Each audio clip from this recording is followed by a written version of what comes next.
Hello, hello, hello, community. Welcome. Happy Thursday to all of us. I hope you and yours are doing fantastic. Welcome to today's community event on this beautiful Thursday. We are always thrilled to have you with us during these sessions as they really give us an opportunity and open the doors and the platform for us to engage, socialize, interact, and be informed and educated, and also always remind us to be on the same page, be purpose driven, and understand what we have through this blockchain technology, and also be on top of what's happening right now in the space and how that directly or indirectly affects us on an industry level and also on an ecosystem level.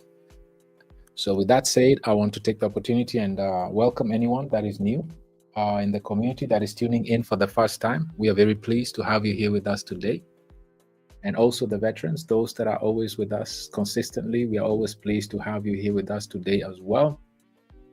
If you're not part of our community yet, we have links already placed in the chat. I see Queen Val already placed the links in the chat. Feel free to join us. We are a very, very active community. You can join our Telegram group. We follow us on Twitter as well. And of course, as you see, we are on YouTube as well every single Thursday. So we are a very, very active community, and we lay emphasis on education and putting the word out base for our industry. And of course, we use that opportunity as well to highlight on what blockchain technology is meant to be, its potential. It's not just swapping tokens on Uniswap. It's so much more than that. It's the new way of doing things. It's the new technology. And like the title gave it away today, officially, the government has given literally the green light for a global great adoption of this blockchain technology. And we're going to go through it in this session.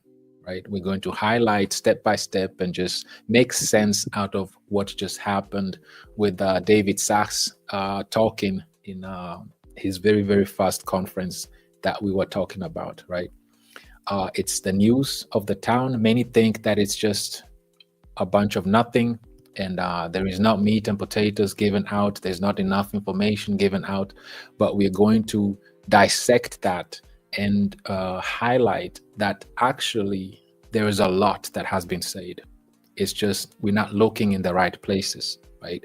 So we'll put all of that together in today's session. There's quite a bit to discuss, so we will get right into it. But before that, as usual, we have our daily community activity, which is engaging with the tweets. All three of them are out. Killer Whale, Survivor, and Bullrun, all of them are out. So let's ensure that those who have not yet, let's engage with them. And it's very, very important that we like, retweet, and comment as well, because I'm one of those that scrolls down to the comments and I enjoy reading comments. So let's have that habit as a community to just, you can put in what you like about these tweets, because usually they are packed with information and education. And we also tweet those that are inspirational to keep the community inspired as well. So you can just add whatever you feel comfortable putting there that you want others to also know about, because like we say, we focus on fundamentals, education, and inspiration, right? We are growing this global decentralized community because we understand the power of the network effect, which comes as a side dish with the blockchain technology. It goes hand in hand, right? So once we understand the power of the network effect, we'll understand the importance of engagement as a community, of growth, of participation, and doing these things consistently. That's the secret sauce in this. Committed, consistent, dedicated, doing what we're doing right now, right? Consistently. So with that said, community, I also want to thank you for your comments. I see all of your comments and engagements. We'll get to all of them, I promise, at the end. Let's kickstart this session, and then we'll come full circle, and we'll go through every single of your comments that you put out here. Feel free to add any feedbacks, any questions, anything that you want us to go through as we are listening in this session, right? So with that said, let's kickstart and get right into today's topic. And we always like to first jump into the market just briefly. I know our eyes are usually glued already. We are monitoring this market keenly. And here in CoinMarketCap, we can see that the market overall is down by roughly 2% in the last 24 hours. Still, we're above 3 trillion in market cap overall. Keep in mind, the last bull cycle, we hit a peak of roughly 3 trillion. So we are just above last bull cycle's peak. We see that the greed and fear index is at 35, so it's really low. And the market is still uncertain, and the market didn't hear what they wanted to hear, right? And this is in today's session, we really want to dissect, like we said, what was said. There was little said, but this little that was said had a big impact, and it has a lot of information actually, right? And this is what we're going to dissect. So this is David Sachs and the entire task force group. You see the individuals here. They'll be responsible for putting up the regulations. They are the wingmen for President Trump. These are experts in their industries. Some of them run their own hedge funds. Some of them run their own consulting firms. Most of them are heavily involved in startups, in the fintech industry. They're well connected. Wall Street, they're well connected, and Silicon Valley.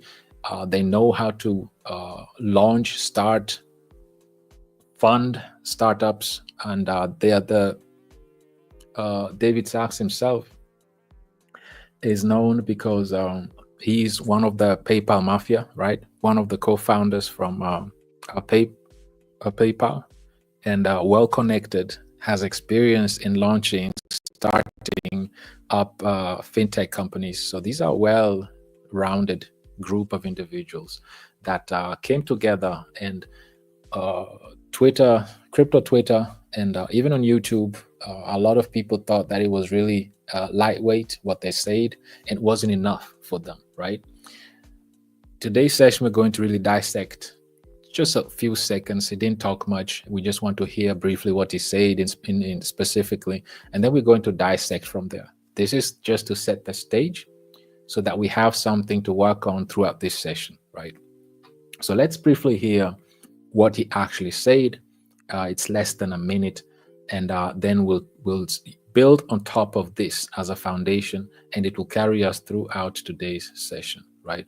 So let's tune in and listen to what David Sachs said specifically.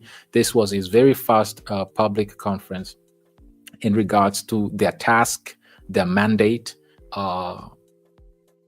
in regards to stablecoins, digital assets, what's their agenda, what's their priority, and just briefly, let's tune in and listen to what he said here.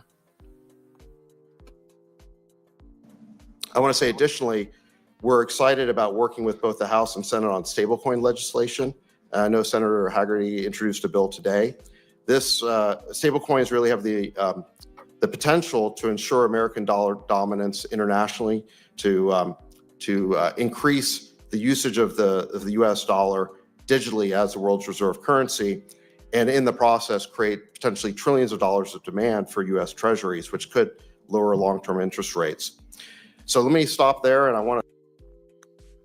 So that's basically it. So in this short 30 seconds sentences that he said, it might seem little, but he actually said quite a lot, right? If you really understand and look at the bigger picture of all of this. So basically, in a nutshell, what he highlighted are, first of all and foremost, stablecoins, right? And he justified the reason why they're focusing on stablecoins. He didn't just throw stablecoins out there and left it. He justified why stablecoins are the primary focus. Is because it should strengthen the dollar, which in turn will strengthen the bond market, which in turn will be part of the solution to slow down the debt cycle. by bringing demand for treasury bills, the bond market, right? So this is what was said in these 30 seconds, right? And most were upset. They didn't hear what they wanted to hear, right? But their understanding here is that this is the foundation, community. This is the foundation of everything. More was said than people want to embrace and understand. And this is the foundation for today's session, community. Let's dissect this that was said today, because this is the foundation for us. This is the foundation for DeFi. This is the foundation for liquidity gushing into the blockchain industry. And we're going to dissect this, right? Again, he said stablecoins is the #1 priority. The reason is because the dollar needs to be strengthened and remain the global reserve currency. Why? Because the bond market also needs to be strengthened. This will lower the interest rates. This will also help reduce, or rather slow down, the debt cycle. And it does so by through stablecoins, because stablecoins will be required to bring demand, to be backed by treasury bills, which are bonds, right? Which is the bond from the bond market. And this in turn will bring demand for the treasury bills, right? And this will help in slowing down the US debt cycle. This is why stablecoins are prioritized and is the #1 priority. Straightforward, straight to the point, right? Now that we understand that, let's go start from the very beginning, right? Because there is a system of hierarchy. We heard what David Sachs and the entire administration of Donald Trump said. But now let's go to where all these heads come together, and then together they create the financial and monetary system. They're the ones who literally lay out a blueprint for all of us, right? So that we can follow. So this is the World Economic Forum once more, and this is what they're saying, right? Now that we understand what David Sachs said, what the agenda is, let's understand what's the World Economic Forum's agenda, right? So the global financial system keeps the world stable and unified. And they're giving us a blueprint, literally, here's how to strengthen it. They already have a solution. They are throwing the problem at us so that we can argue, go back and forth on Twitter, debate, while they already have the solution. That's how it works, right? Throw the problem to the community so that they can engage, and then we have the solution ready. They're telling us, here's how it strengthened it. This is how the global financial system keeps the world stable and unified. Because right now, we understand that it's not unified. So it's a huge text, so I'm just going to save us time. I already read through it, so I just want us to get to the meat and potatoes here, right?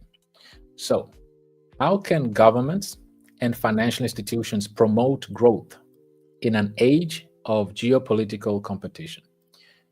So this is very, very interesting. And this literally says it all. What the crypto or digital asset task force is all about, right? They're about execution. So the significant potential risks and costs of financial fragmentation underscore the opportunity to further deepen financial integration and cooperation across the global economy. In the simplest form, basically what this means is right now there's so much financial fragmentation. And I like to keep things very, very simple. So let's understand. I want us to really just understand the word fragmentation, right? Fragment basically just means a small part broken off or separated from something, right? So you take something and you fragment it, like you put it in little pieces, or you break or cause to break in fragments. Like you break something, you put something in smaller pieces, you dilute it basically. So literally what they're telling us, the cost of the potential risk that is significant if we don't apply these regulations or these steps is financial fragmentation, right? We'll have silos everywhere. So now what the World Economic Forum did, which they always do, they seized this opportunity. Oh, of course, we are looking at things as a challenge. They're looking at these challenges as an opportunity. So what they did is the World Economic Forum convened a group of senior private sector leaders. Surprise, surprise. I wonder who those private sector leaders are, right? We saw some of them already when we were playing that short YouTube clip. So they put those private sector leaders from across the globe, financial services, to develop, in collaboration with Oliver Wyman, a framework that, if applied, strengthens the global financial system, even amid geopolitical realignments. You know, we don't just take things for what they are. Of course, we had to look into who is or what is Oliver Wyman, right? What is that? So Oliver Wyman is basically a consulting company. It's a consulting firm. They're consulting companies and governments alike. So just brief touch is that about like we build the confidence to thrive through the power of perspective, la la la. So this is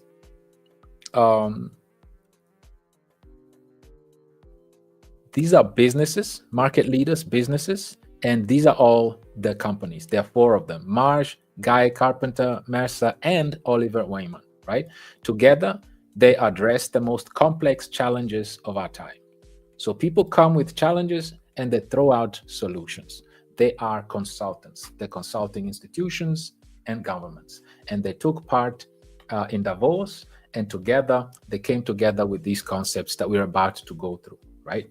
They have over 90,000 colleagues that advise clients. They're a network of individuals from different diverse backgrounds, and they are present in 130 countries, and they're already generating annual revenues of over 24 billion, just using their expertise, using their know-how, and they're advising institutions and governments.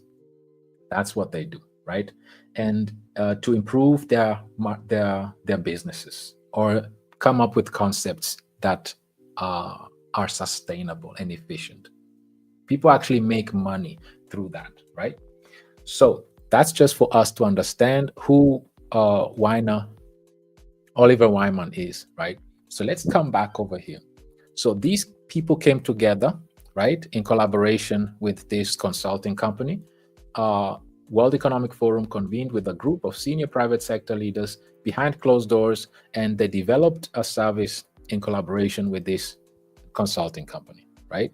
And if you apply this, if applied, this strengthens the global financial system, even amid geopolitical realignments. Okay, now let's quickly just go through the bullets and just understand what are those challenges that these individuals are solving, right? So clearly define and uphold the rule of law to ensure impartial enforcement and predictability across the financial system. So keep in mind, they want to define clear laws and rules and regulations, and this should be implemented. Keep in mind, these are points that these individuals, these leaders at the World Economic Forum, in collaboration with this consulting company that has over 90,000 individuals, consultants, experts. These are the solutions they came with. These are the challenges, right? So we need to have a system where we can have clearly defined rules that are upheld to ensure impartial enforcements, right? And predictability across financial system. Let's keep this in mind. What else? We have to respect financial and physical property ownership rights. This is a big deal to maintain trust and encourage investment, thereby fostering financial stability. Remember how once Ukraine and Russia came into this dispute during this war, Russia's assets and properties were actually taken. And this is what they're saying. This shouldn't be happening. Laws need to be implemented. We need to respect our others, nations, sovereign countries. We need to respect their financial and physical property ownership rights, and to maintain trust and encourage investment, right? What's next? Avoid unilaterally expropriating sovereign assets. This is what we just discussed, even during times of heightened tension or conflict. So don't be doing all these sanctions and so forth and take out for yourself sovereign assets of other nations, right? Even if times of heightened tensions or conflict, don't do it. So safeguard independence and bolster the capabilities of international institutions such as standard-setting bodies, right? So to preserve their role in global financial governance. So inclusion is a big deal. Ensure that everybody's voice is heard, and this is very important to do all of this, to implement this. Another one is to regulate and manage critical financial market infrastructures, but avoid politicizing and underlying the underlying financial rails, right? Don't bring politics, and don't think that it's sovereign, that it's one country's system, but avoid that, right? So regulate and manage, like we said here, bring clear, defined laws and rules. However, avoid politicizing it or making it like a sovereign thing that it belongs to one specific geographic region or one specific country, right? When using the underlying financial rails, given that these systems are essential for maintaining the integrity, functionality, and efficiency of the financial system. Now, I know right now it might not make much sense, but bear with me. It will make a lot of sense. Just understand that these things are supposed to maintain integrity, trust, functionality, efficiency for this financial system, right? What else?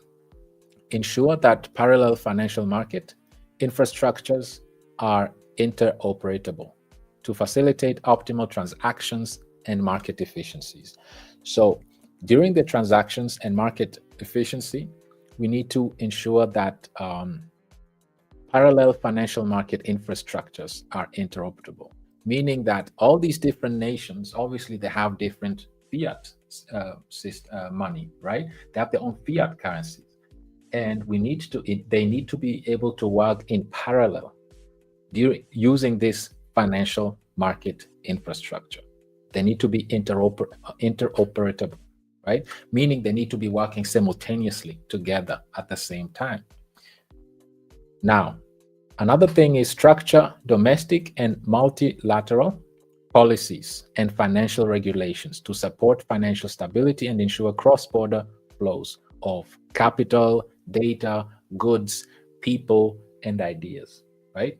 These are all inputs made by smart market leaders from around the world in collaboration with this institution that is well known, well respected, is over 100 years, right?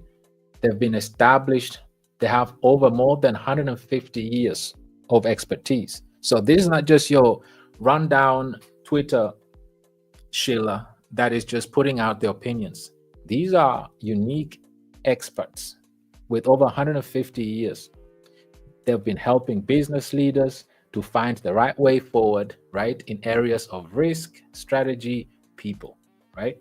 They bring together experts from across the 4 global businesses, like we discussed, to help clients confidently navigate challenges on the way to game-changing success, right? They take challenges and turn them into opportunities and make 24 billion annually out of it. How beautiful is that? This is how beautiful it is. If you solution oriented, you solve challenges, you can make a $24 billion business out of it, right? So let's go back to this. The last one says, shield the independence of fiscal and monetary policy to promote financial stability, reduce the risk of competitive interference, and increase opportunities for transparent decision-making. You see how right now all these tariffs are used as to manipulate and extort certain companies, certain countries. These are being used, and these are being weaponized, used as weapons, right, to get what you want. And we've been seeing this happening the last few days now, right? And this is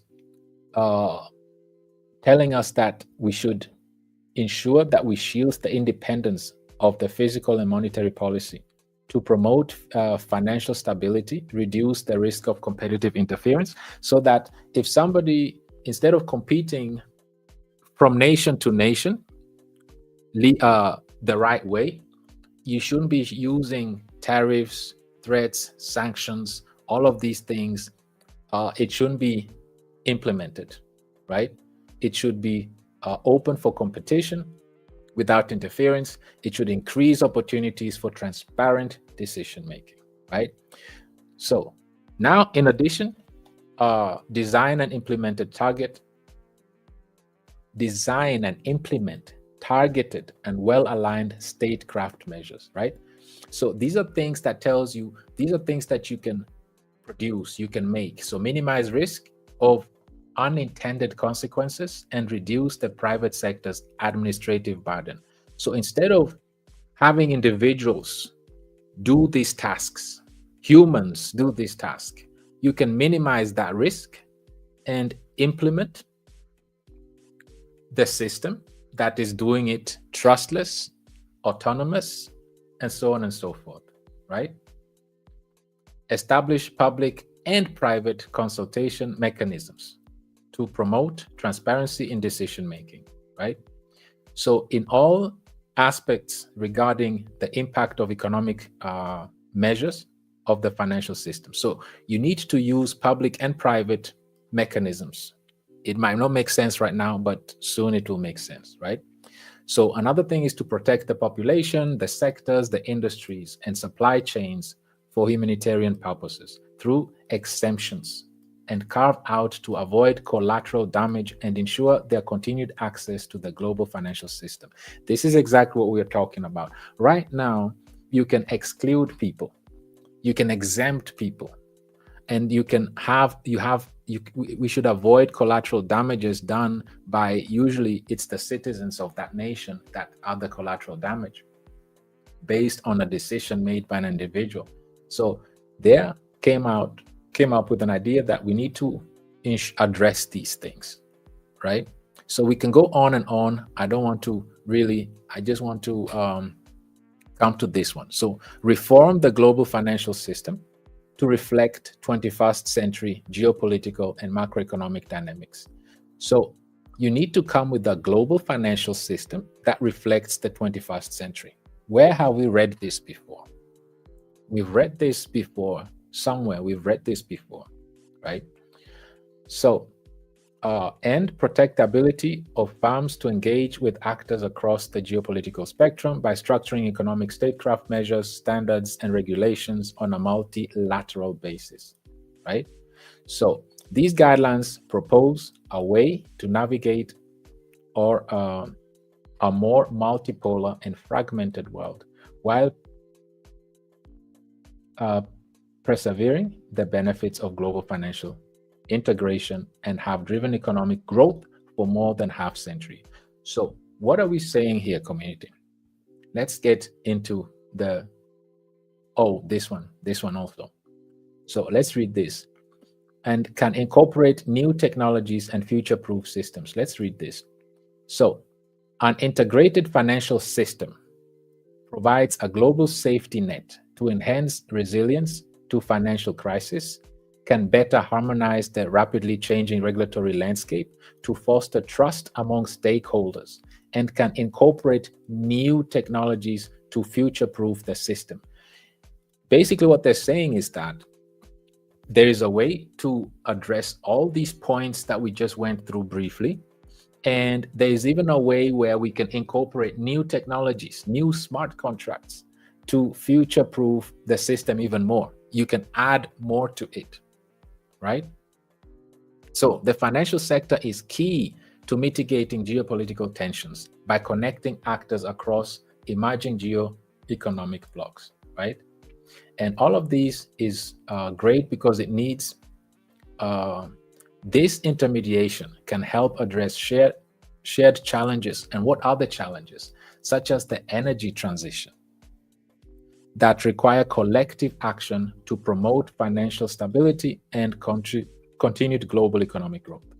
All these things sound so great, but let's now really make sense out of all of this. Let's now bring this home. What this is saying is basically that we are talking about a new financial infrastructure, like the title says it here, a new financial infrastructure. And this new financial infrastructure requires strengthening connections between banks and clearinghouses and other institutional shifts that could take years, if not decades, to develop, right? Now, they threw these challenges at us, and then they gave us a blueprint of how to do it. And then they're telling us that it will require strengthening connections between banks and clearinghouses and other institutional shifts that could take years, if not decades, to develop. So this new financial infrastructure that they're talking about will take years, if not decades, to develop, that we just discussed. To address all of these points that we just read through briefly, to make sure that all of these are implemented, we need a new financial infrastructure. This is what it says. It's a new financial infrastructure that is needed, right? And this says that rather than a dramatic displacement of the US dollar that everybody's talking about, one future trajectory might involve countries' gradually diversification through the creation of a new financial ties and infrastructure. So instead of ditching the dollar, displacing the dollar, why don't we have a one global system, a new financial that ties us all together through an infrastructure? This is what it says, right? This is basically what it says. And another thing that I want to take away from this is the Fed's increasingly dual role. The Feds in the US, they have a dual role, right? As they are the US central bank, and also they are the de facto last lender of the last resort, right? Meaning that if nobody buys treasury bills, if nobody buys the bonds, US bonds, they are the ones who are buying it and making sure that money can be printed anytime, but also possess challenges for setting monetary policies. So they have these dual mandates. And the tension emerges with the central banks in response to the Fed policy. So there's always tension between that, right? So another thing is that right here, while cryptocurrencies and transparent digital payments systems could present advantages for some transactions and markets, only a few economists see that forms of money, such as Bitcoin, will replace the US dollar, right? Or other state-anchored currencies in the near or medium future, right? So it requires, again, so this individual cryptocurrencies are not going to solve the problem, basically what it says. It will require strengthening connections between banks and clearinghouses and other institutional shifts that could take years or decades to develop. So building this new infrastructure takes a lot of time, takes collaboration, and that's what it takes, right? Now that we understand this, there's one thing in particular that I want us to understand. One word: clearinghouses. Let's quickly understand what is clearinghouses. What are clearinghouses, right? So clearinghouses right here. An example of a clearinghouse is a bank. Clearing firms are typically big investment banks such as, surprise, JPMorgan, Deutsche Bank, HSBC. And if we really want to really understand even further, a clearinghouse is a financial institution that acts as an intermediary between two entities engaged in a transaction, ensuring the smooth transfer of funds and securities. It provides a layer of security, ensuring that both parties fulfill their respective obligations, right? So clearing houses, as an example, are investment banks, large banks such as JPMorgan, Deutsche Bank, HSBC, right? Keep this in mind. Deutsche Bank, JPMorgan, HSBC, specifically JPMorgan, they're clearing houses, right? And like we said here, it will take banks and clearing houses and other institutional shift, and it will take years or decades to develop this infrastructure, right? So now that we had that, let's not take their word for it. Let's hear again what David Sachs has to say in this regard, right? This was right after his speech, the conference that he had, the short clip that we listened to. Let's just quickly summarize and hear what he's saying in regards to what we just discussed so far. David, recast for us, if you will, the value of Bitcoin specifically, cryptocurrency and blockchain technology in general. As we're now in the Trump administration era, we're in the back half of the 2020s. Back 5 years ago plus, there was talks about using it as a means of buying things. Now it's more about the store of value and the way perhaps hedge against inflation in various currencies. What do you see as the real value and the reason why the United States government should be paying so much attention to it? Well, I think there's a few different aspects here when you're talking about digital aspects. So first of all, you got Bitcoin. It was the first digital currency, and it's the original. It's the strongest one. In the parlance of the industry, it's the most lindy, meaning it's been around for over a dozen years now. No one's ever hacked it. No one's ever cracked the security around it. And so it is an excellent store of value. So that would be point number one. Bitcoin is run on, as you know, a blockchain. It's basically a distributed ledger, which is essentially a form of decentralized computing. And that platform can be used to create a lot of other types of products. And so that would be sort of technology area number two, is all the innovation that can be built on top of blockchains. And then I would say a third area that's very interesting is stablecoins. And this is an area that has already taken off, but mostly offshore. We want to bring that innovation onshore. We want to enable legislation to allow the issuance of stablecoins in the United States. And I think the power of stablecoins is that it could extend the dollar's dominance internationally, extend it online, digitally, and create potentially trillions of dollars of new demand for our U.S. treasuries, which could help support our debt and bring down long-term interest rates. So I think these are all three very exciting areas of digital asset technology. So, community, as we had what the gentleman said, right? We had what the gentleman said, and what he was talking about is three specific things.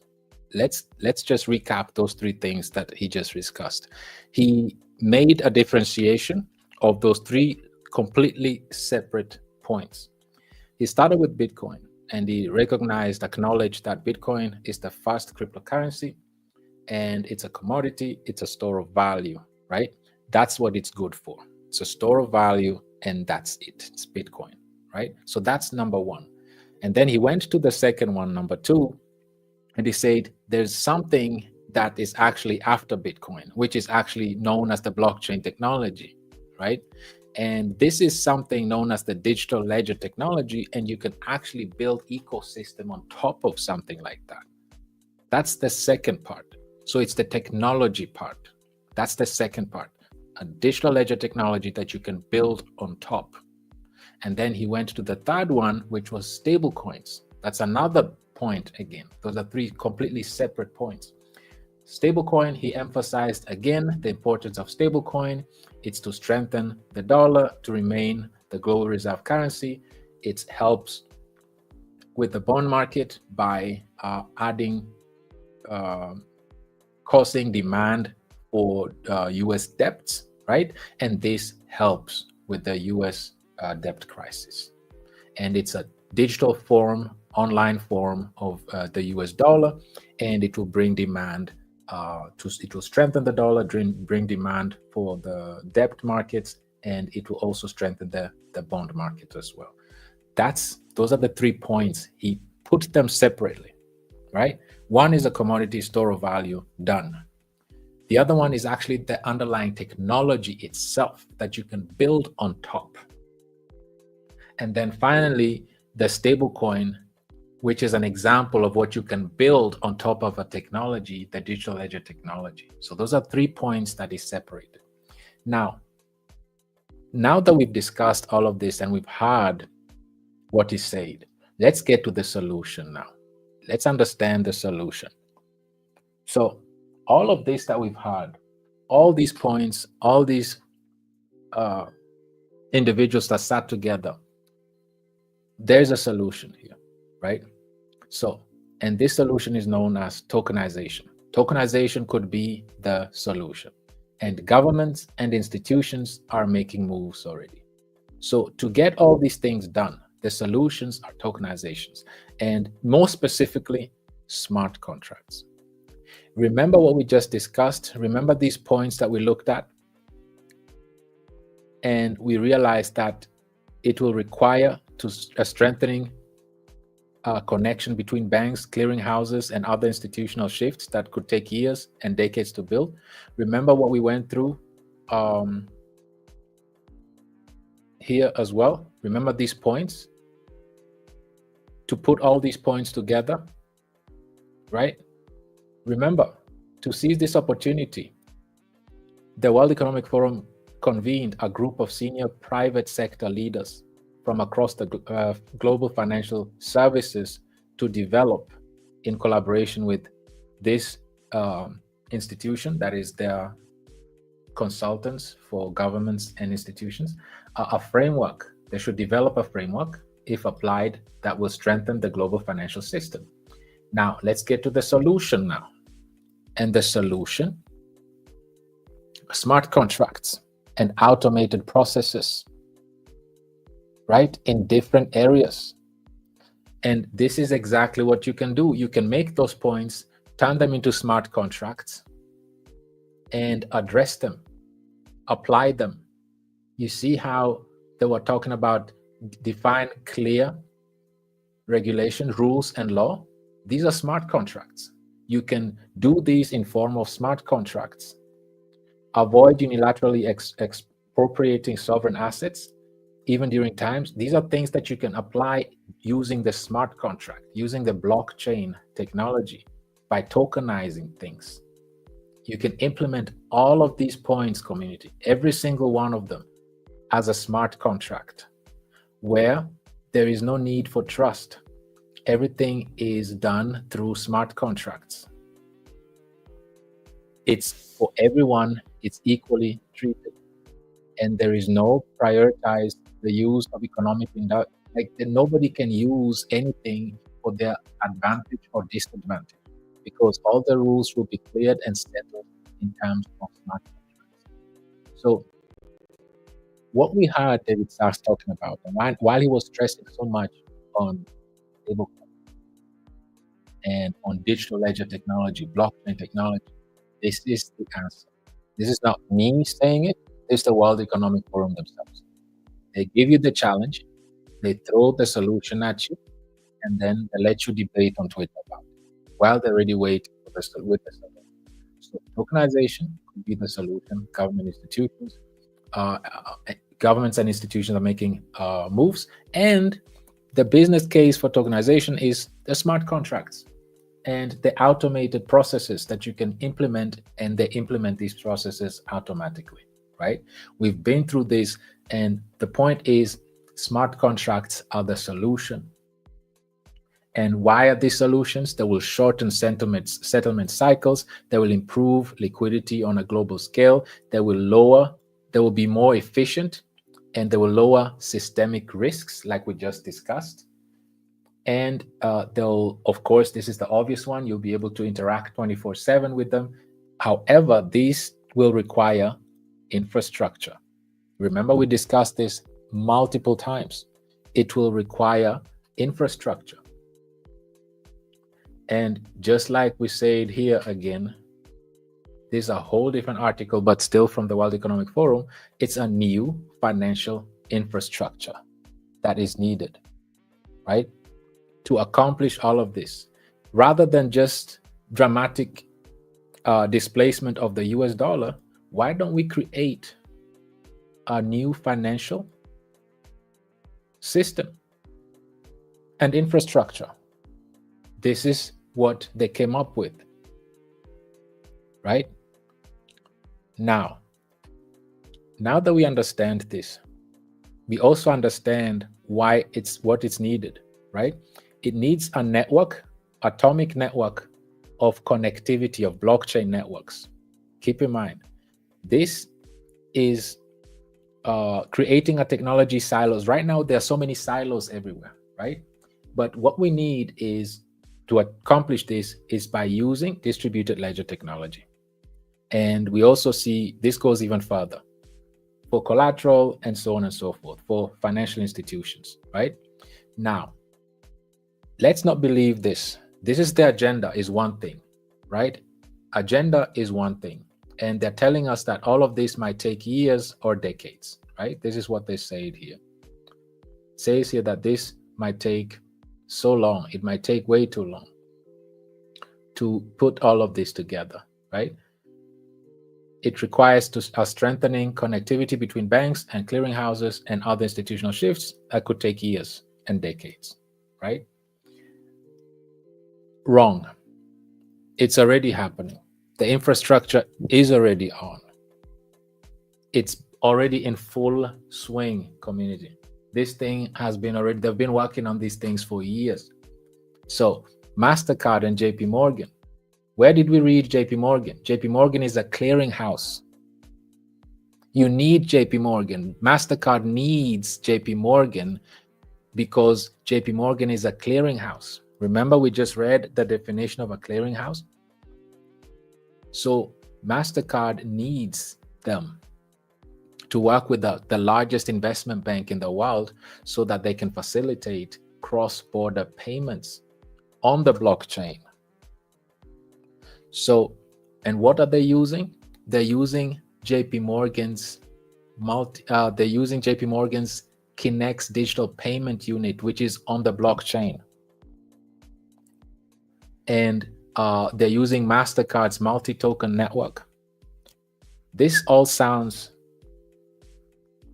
it might not make a lot of sense right now, but so let's look at them individually. Let's understand what's really happening here. So the collaboration is to enhance business-to-business cross-border payments, providing greater transparency and faster settlement, as well as reducing time zone friction, right? So by integrating Mastercard's multi-token network connectivity with Kinex's, mutual customers of multi-token network and Kinex's will be able to settle business-to-business transactions through a single API. So this infrastructure is already built, community. It's already built. So let's start from the top. First thing, let's understand what is Kinex. What is JPMorgan's Kinex? Let's look at what Kinex is. Kinex is the next generation, now hold your horses, financial infrastructure. Where did we hear this from? And this is by JPMorgan. You see it right here. Kinex is made by JPMorgan, the clearinghouse, the largest bank in the world. They are telling us they have a next generation financial infrastructure. Where did we see this? Where did we see this? They're giving us a challenge when they already have a solution for it, right? A new financial infrastructure, word for word, exactly the same. New financial infrastructure, right? And they're telling us that this is made. They're telling us that in order to get this done, what is needed? It requires a strengthening connections between banks, clearinghouses, JPMorgan, and other institutions, right? And it might take decades, years or decades to develop. That's what they're telling others. So either join the bandwagon, join the team, or it will take you decades until you can catch up with us, right? They already built this. And what is Connexus? Besides the obvious financial infrastructure, is a tokenized investments, faster cross-border payments, introducing Connexus blockchain infrastructure by JPMorgan. That reimagines the transfer of money, assets, and financial information. Where did we read all of this? Didn't we read that this is what they want?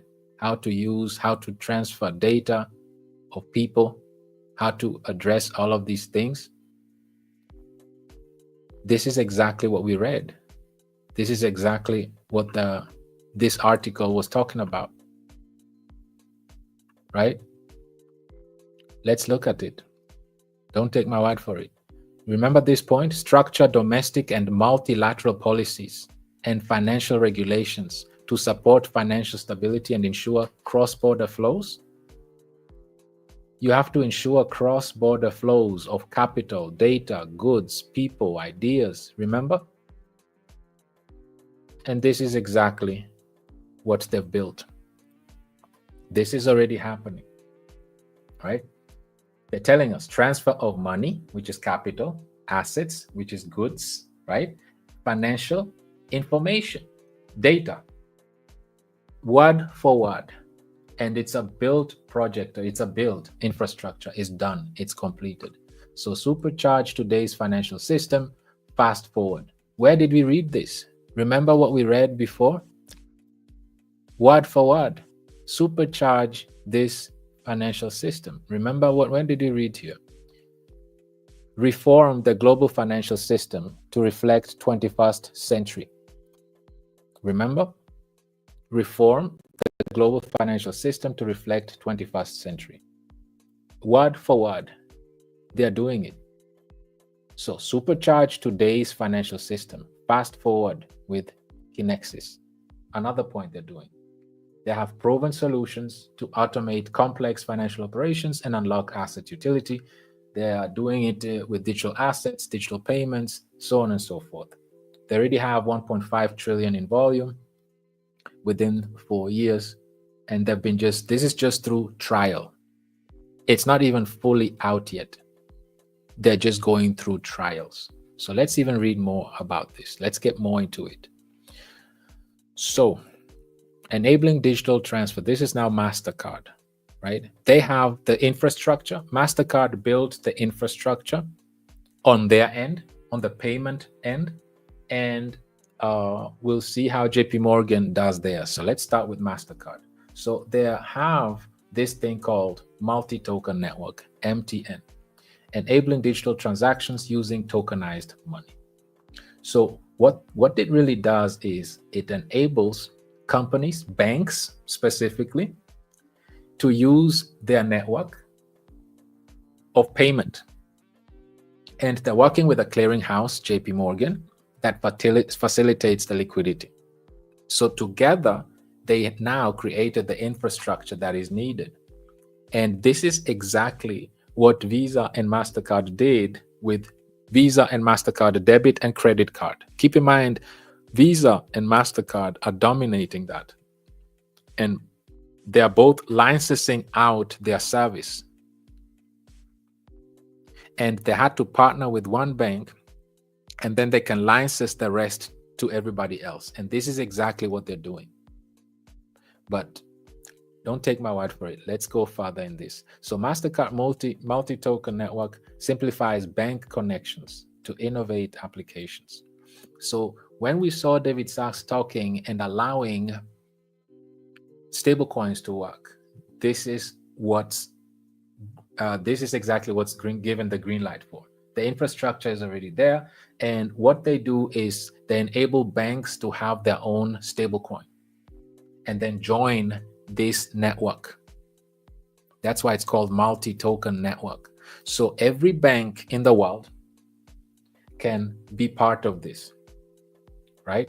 So MasterCard multi-token network empowers banks to seamlessly integrate with cutting-edge applications through a unified platform designed to manage the growing complexity of both domestic and cross-border business transactions. So just like it is in the real world, Ask yourself, why do all these major banks either have MasterCard or Visa? Because they are paying Visa and MasterCard for their services. It belongs to MasterCard or Visa, these systems.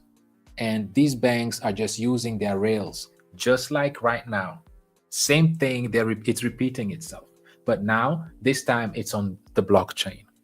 So all these large banks, such as JPMorgan, is using the rails of MasterCard to accomplish that.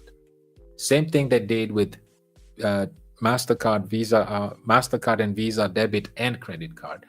They built those infrastructures for payment.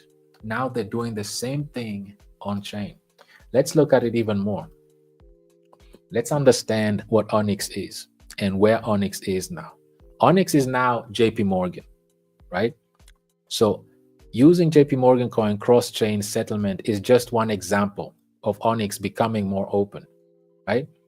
And they're collaborating, like we said, with third parties that are interested in deploying applications on Onyx chain. So one question is, which technical solution the companies are using to synchronize their blockchains? Look at what they're using. They're using a permissioned version of Ethereum. Of course, they're using Ethereum. So they're using the Ethereum blockchain to bring a synchrony, right? To bring everything together, they're using Ethereum. Of course they are.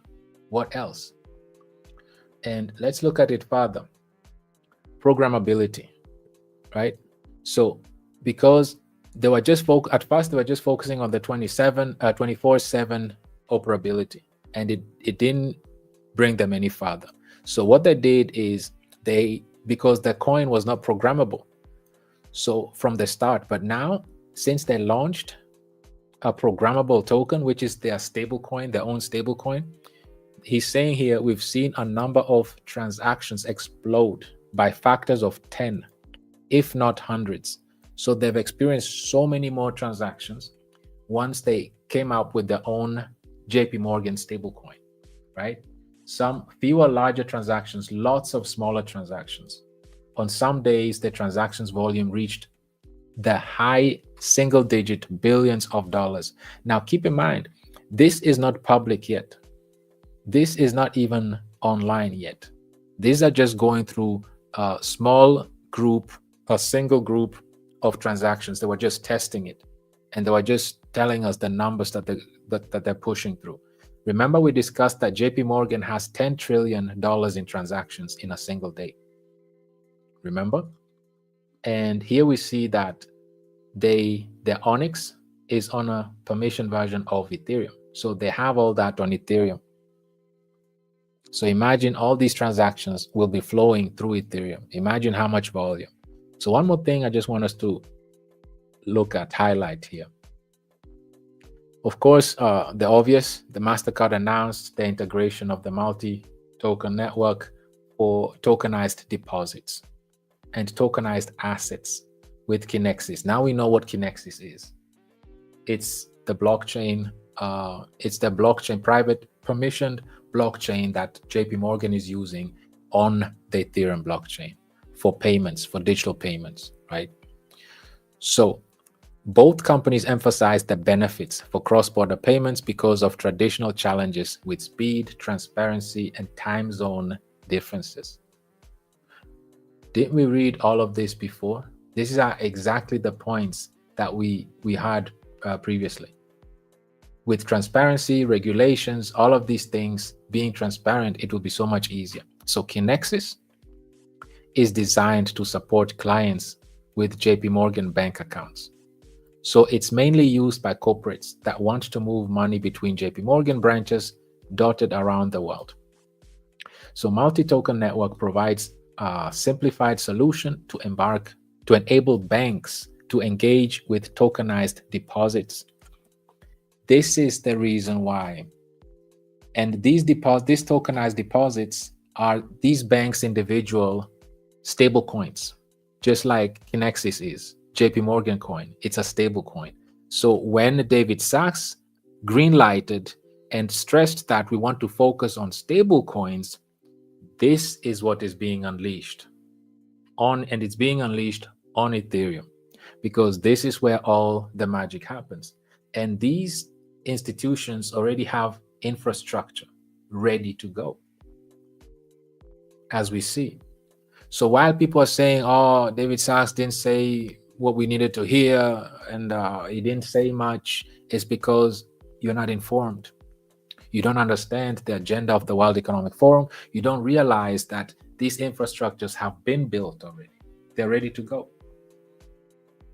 They're already on Ethereum. These infrastructures are already built. They're deployed already.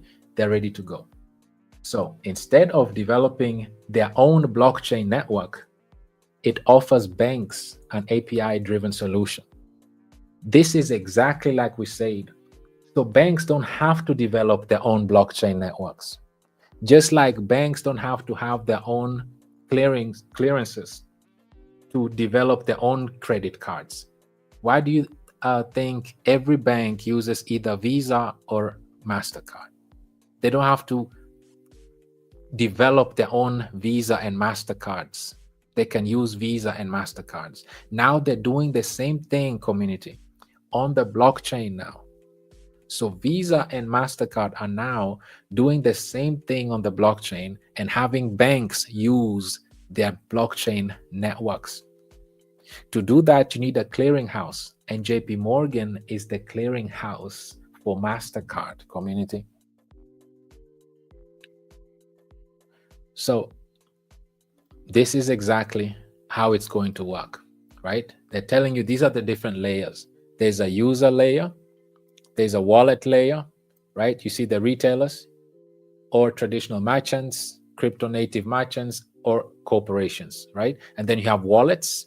So this is MasterCard. This is the MasterCard multi-token network. They have wallets that you can use, and MasterCard already connected with MetaMask. We already know that, right? So you can use tokens, including regulated stable coins, of course, or CBDCs. So they're only working with stable coins. So do we understand now why stable coins are priority? This is the reason why, because now it opened doors for MasterCard, Visa, JPMorgan, and everybody else in that ecosystem to now launch their, unleash their products. That's what it means. Then they have the institutional layer, right?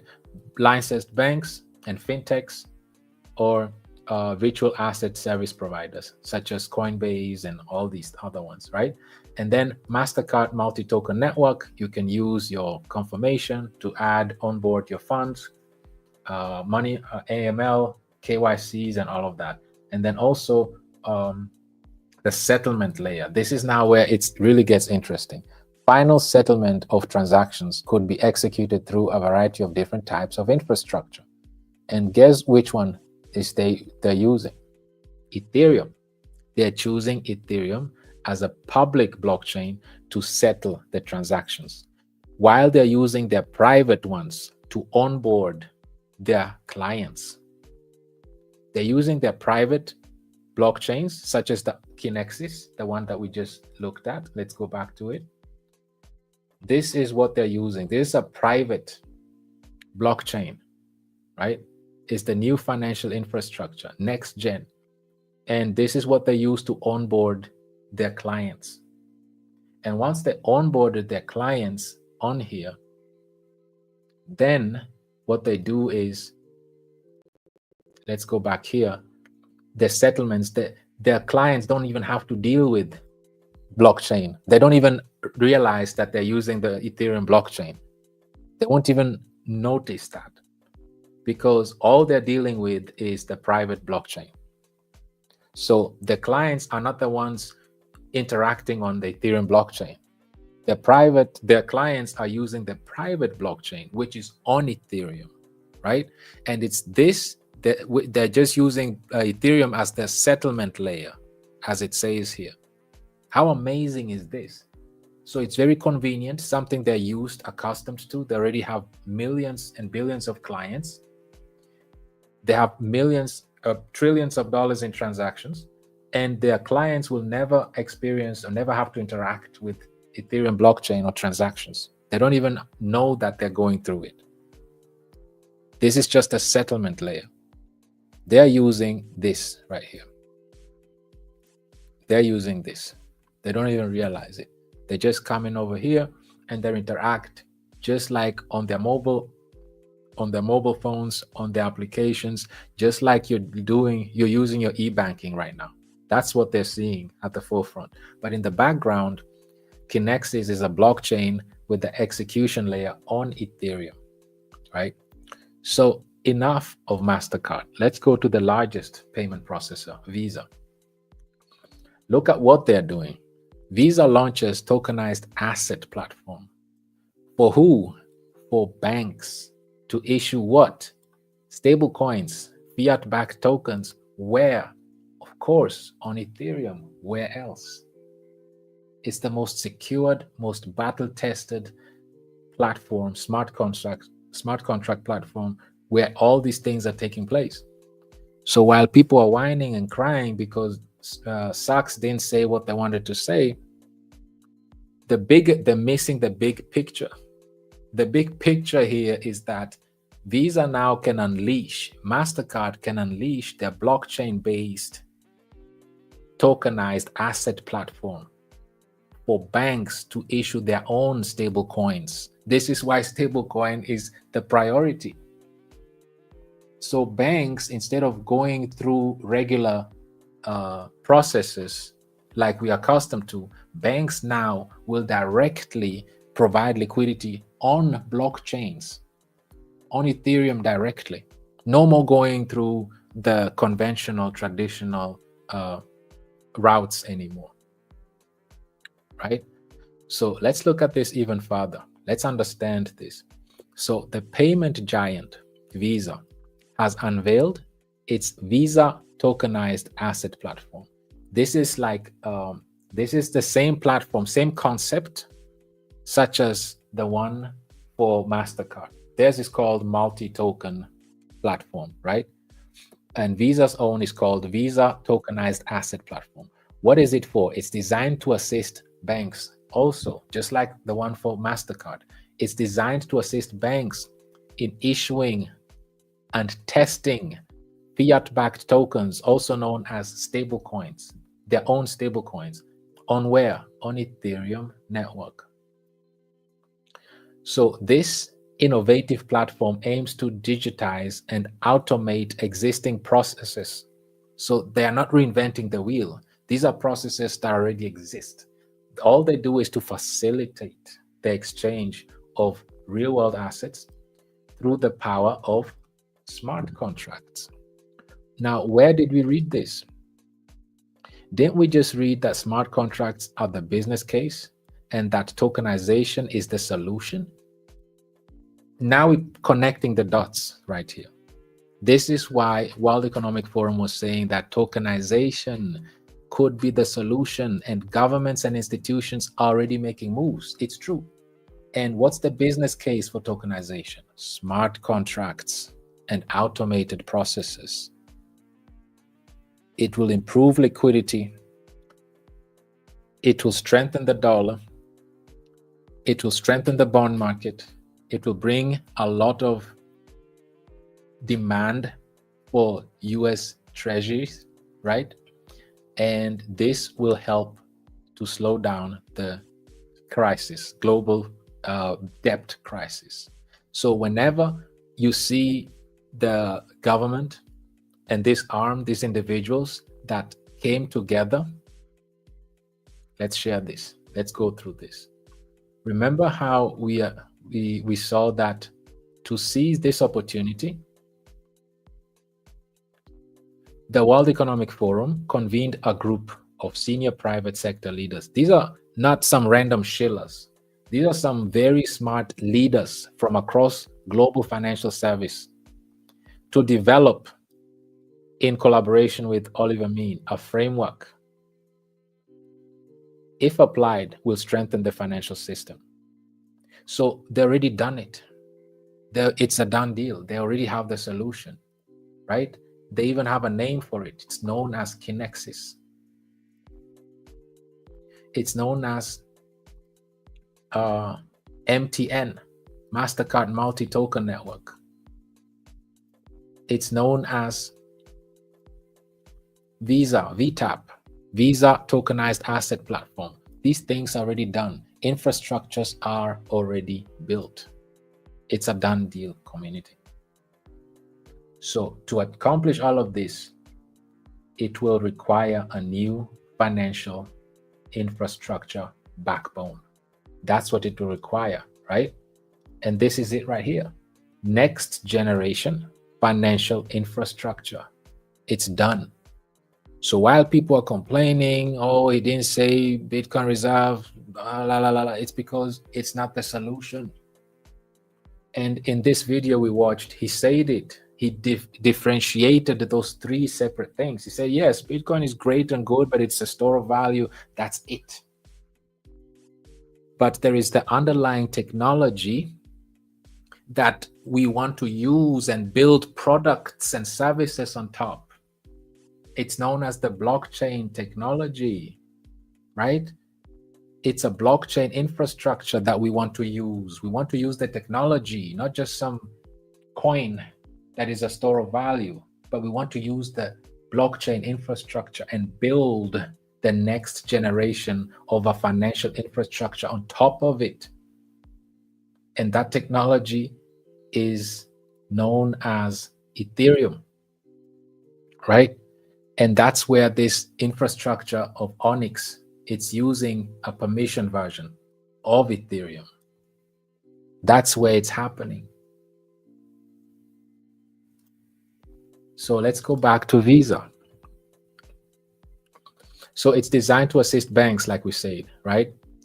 And it's assisting banks to test their fiat-backed tokens. So this is a whole system and on Ethereum network. So this innovative platform aims to digitize and automate existing processes, facilitating the exchange of real-world assets and using through the power of smart contracts, right?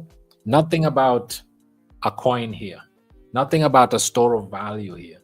All they're talking about is about the blockchain technology, in particular Ethereum, smart contracts. This is what it's being talked about. So banks will utilize this VTAP, Visa Tokenized Asset Platform, to purchase tokenized real-world assets, such as what? Commodities or bonds. How interesting is this, community? Commodities and bonds, real-world assets are going to be bought. And where is that? Where is that? Where are the real-world assets? Where are they? Let's look at commodities. Real-world assets, where are they? Number one, they're on Ethereum. Zinc, ZK Zinc is Ethereum. So let's look at stablecoins, where all of this is taking place. Where are they? They're on Ethereum. Over 70% of all stablecoins are on Ethereum. 127 billion is on Ethereum. The rest, out of 218 billion, 127 is on Ethereum. So roughly 90 billion are on the other platforms. And if we even look at treasuries, let's come to treasuries here. Tokenized treasuries. If we come to tokenized treasuries, it's even more. It's 80% is on Ethereum. It's already on Ethereum. And this is before. I want us to understand that this is before. Visa is still not even live yet. But already, even before Visa is live, already Ethereum is the chain of choice. And this is obviously the reason why they built their infrastructure on there already. So this is what it tells us. So with near real-time settlement capabilities, the Spanish bank BBVA will be among the first financial institutions to pilot the platform, which plans to be live rollout when?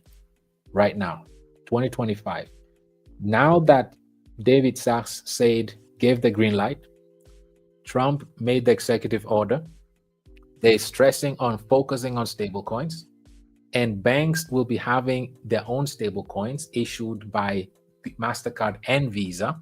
They already have these platforms for banks to issue their own, test and issue their own stablecoins. And all of this is happening on Ethereum. They already have the infrastructure ready, lined up, ready to go. And even for retailers and even for these institutions, they don't have to be dealing with paying gas fees with every transactions. So Visa already thought about that and introduced a new way to pay for Ethereum gas fees directly using your Visa cards. And this is why the upgrade is coming, right? So Visa has finished testing a system to make it easier to pay transaction fees or gas fees on Ethereum blockchain. It's telling you that this is the infrastructure they've built on Ethereum.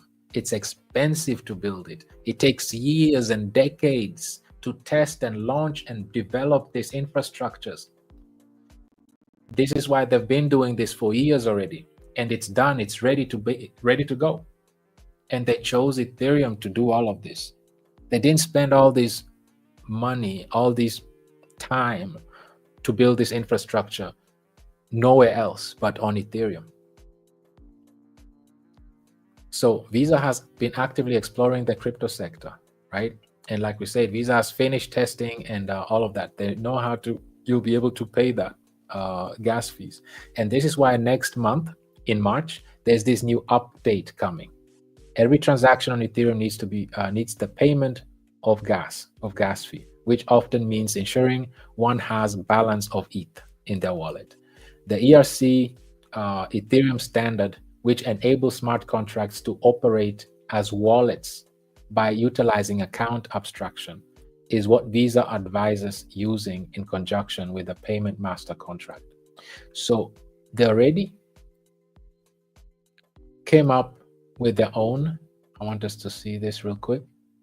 They already came up with their wallets that will be using the upgraded version that is coming next month on Ethereum. Obviously, they're working together with Ethereum, and they have their wallet layer where you can do that, right? Users would be able to hold a wide variety of assets in wallets varied for use on the multi-token network, right? But primarily stablecoins, various stablecoins from these various banks. So let's summarize this. Visa, like we said, introduces the Visa tokenized asset platform, right? And this helps banks to issue fiat-backed tokens, stablecoins. And this Spanish bank is the one that already created their own tokens, and they're going to on the public Ethereum blockchain. They're the first one, and the expected live pilot in 2025. Everything was lined up. They were just waiting for the green light, which they got now. And the pilot is supposed to be in 2025, anytime from now, right? So what are the benefits? Easy integration. Vita provides a platform for banks to mint, burn, and transfer fiat-backed tokens, their own stablecoin, such as tokenized deposits and stablecoins, right? And tokenized deposits, meaning that now if you go and deposit your salary with JPMorgan, they depositing it there with the with the JPMorgan stablecoin. That's how your deposits will be deposited. So every bank that you bank with will have their own stablecoins, either issued by Visa or issued by Mastercard. And this is a technology and infrastructure that is done. It's complete. It's ready to go. So while others are moaning and complaining about David Sachs not saying what they wanted to hear, they're missing the big picture, community. They're missing the big picture completely. And they don't see how big this actually is. The banking system is allowed to interact with stablecoins, with digital assets. This is what the executive order is about. Not that they're buying Bitcoin but because now they can issue their own stable coins, because stablecoin issuers like Tether made 13 billion last year alone in profits. So JPMorgan, Bank of America, they're not going to sit around and watch Tether and USDC make billions of dollars and they're just sitting around and doing nothing. They're going to issue their own stable coins. And because they already have hundreds of millions of clients, these are clients that are literally going to use their own stable coins and the infrastructure already with Visa and Mastercard. Imagine, immediately they're going to use it. They don't have to wait for infrastructure to be built. It's done. If you're already banking with Bank of America or JP Morgan, boom, you already have access. You get a Visa card that you can load up your stable JP Morgan stablecoin to your Visa or Mastercard and use it right away, immediately. And this is going live in 2025 on the public Ethereum blockchain. Nowhere else. We're leaving all the meme trading on Solana, and we're keeping all the serious use cases, businesses on Ethereum. And this is not me saying it. This is Visa saying it, right? This is Visa saying it. And this is Mastercard saying it. So while people are still trading meme coins, adults are building networks, building infrastructures, building solutions, use cases on Ethereum, lining everybody up, getting ready for a whole new monetary system. And this is not a surprise.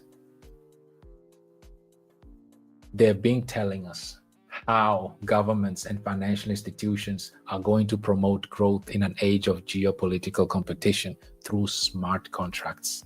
They've been telling us this all along, but we're not listening. Smart contracts and automated processes. Tokenization is the solution for governments and institutions, and they already made moves already. They've been telling us the world is increasingly interconnected across financial and trade flows, right? And they've been telling us now, after years of investment, proof of concept and testing, the planets are aligning and tokenization of financial assets is finally happening at both an institutional and governmental level. And we're still not listening. It's right here. They're telling us. So, community, it's amazing news for us.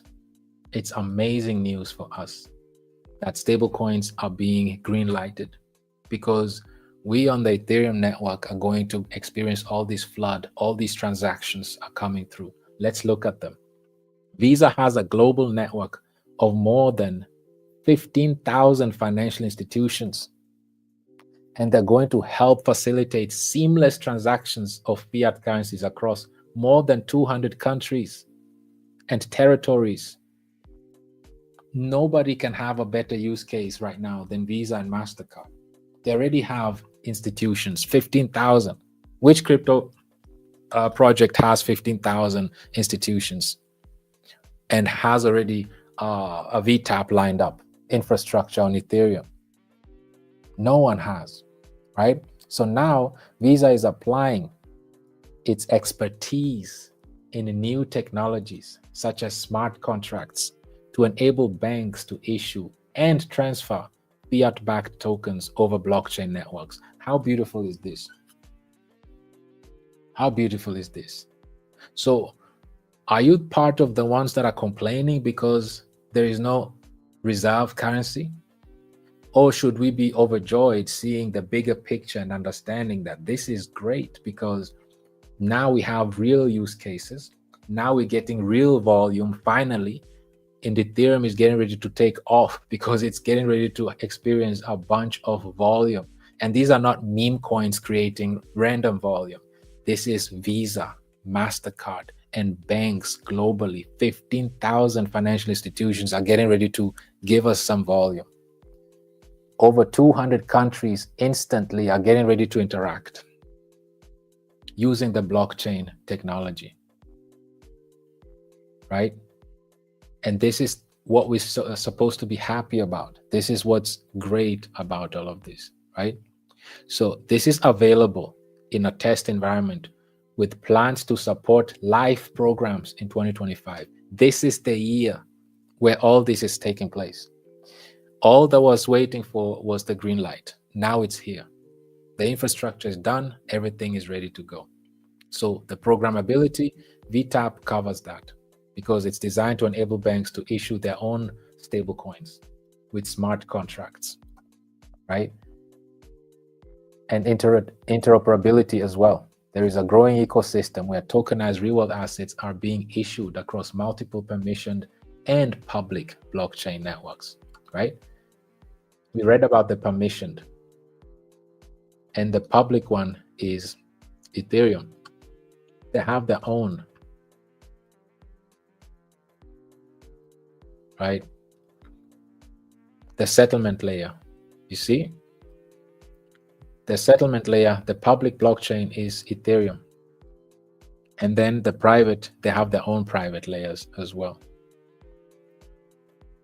Like we see here with Visa, right? They're using the Ethereum network. Visa is. And 2025 is the year where they're going to roll out. And the Spanish bank BBVA is the first one to go live. 2025, first quarter of 2025. So community, this is the message for today. And as we see here also from World Economic Forum, when they were talking about Ethereum merging and becoming what it means for the cryptocurrency industry, right? Now, World Economic Forum is educating individuals what the merge of Ethereum means for the crypto industry. Ethereum is about to, this was before Ethereum switched to proof of stake. And why did they do it? Because it's more energy efficient, right? Ethereum's merge could cut the network's energy usage by as much as 99.5%. And it's all about, it could be a sea change towards sustainability. They're focusing on sustainability for the cryptocurrency industry. They want things that are efficient and sustainable. These are companies. They don't want to incur operational costs unnecessarily. If they can use a more efficient technology through proof of stake, why? This is what they're going to use because they're going to run trillions of dollars in transactions every single day. So we have the largest payment processors that invented the cards, Visa and Mastercard credit cards. And every bank in the world is using their services, their network, to operate debit cards. But now they're revolutionizing things. And now they're doing the same thing, but now they're doing it on the Ethereum network. They chose Ethereum to do that. Nowhere else but Ethereum. And they're just following what was said here by the World Economic Forum. So we should be very excited, community. And like it says, Visa's involvement in blockchain technology is well established, having processed cryptocurrency payments in stablecoins, USDC, on Ethereum since 2021. So they've been doing this.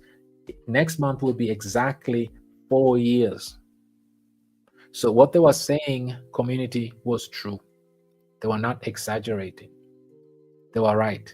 They've been doing this for 4 years already. For 4 years.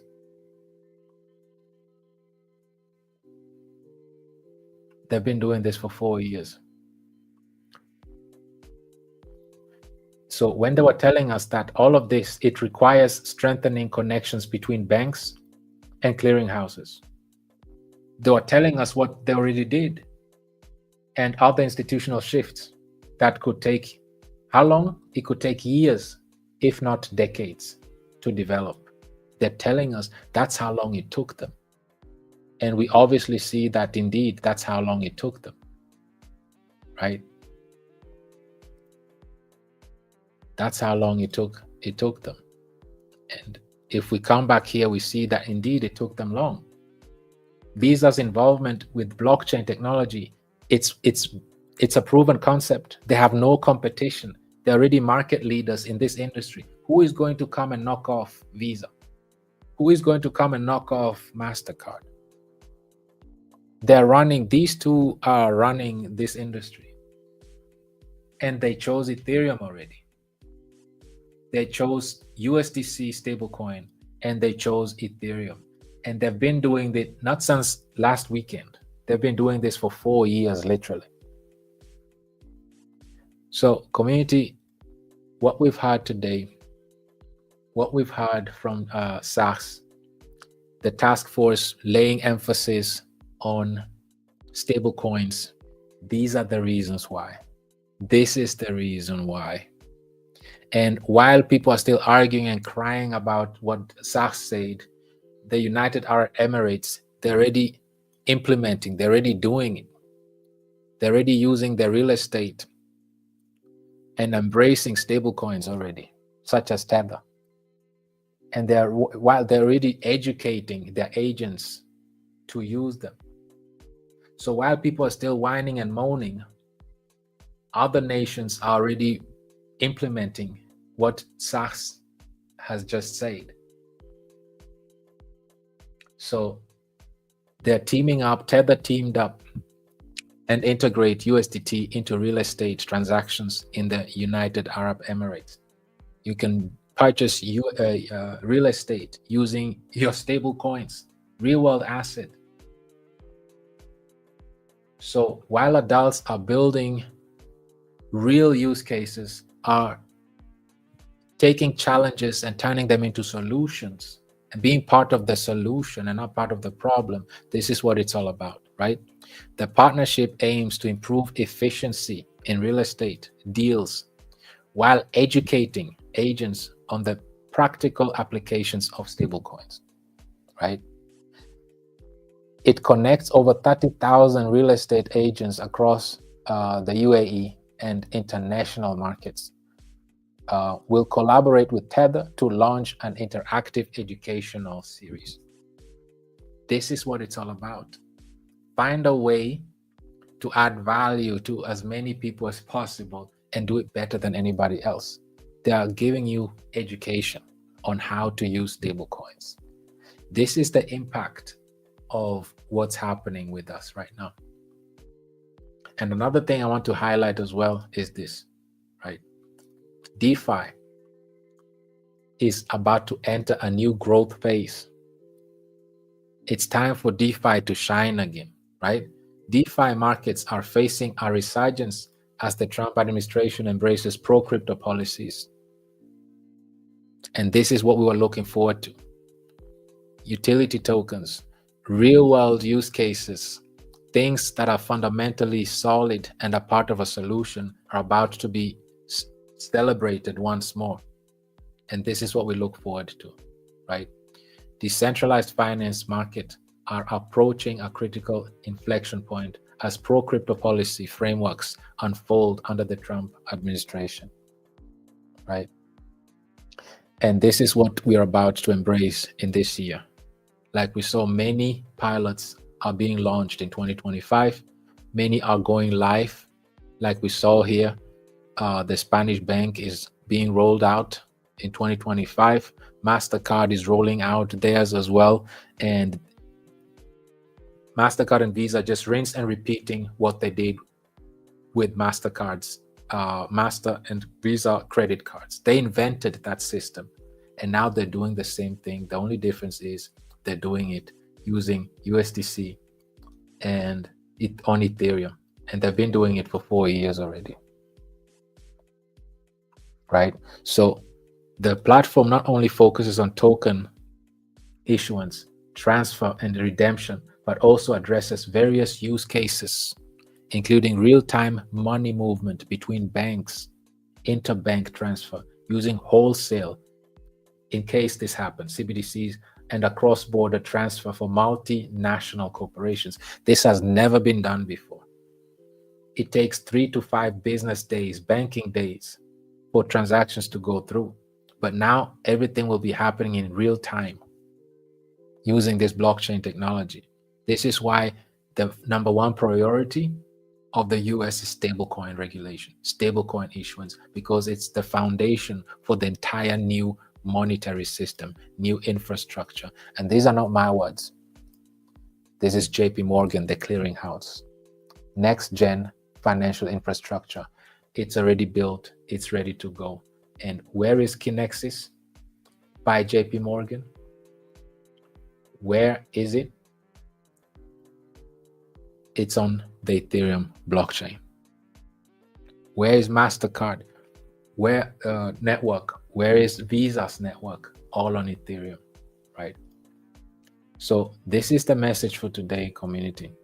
And let me come back. Let me come back to you and just let you know that with all this liquidity coming, we need to be ready.